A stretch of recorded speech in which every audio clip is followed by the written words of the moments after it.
Tohle je bez pochyby jedna z nejnebezpečnějších Minecraft pastí. Jo, takovýhle kráter to udělá. A přitom k tomu stačí použít jenom tyhle věci. Začneš tím, že si vybereš jakýkoliv strom a vykopeš u něj takovouhle 3x3 díru.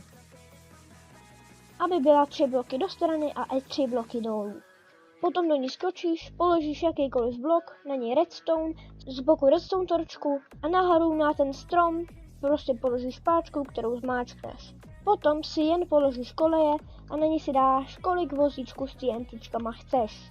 Já jich tam dám třeba 15.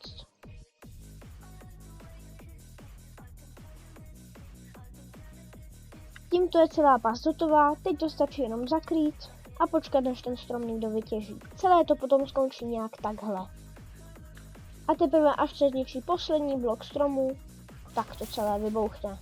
Pokud chceš více takových tutoriálů na pasti, rozhodně dej like a vidíme se u dalšího videa. Zatím čus.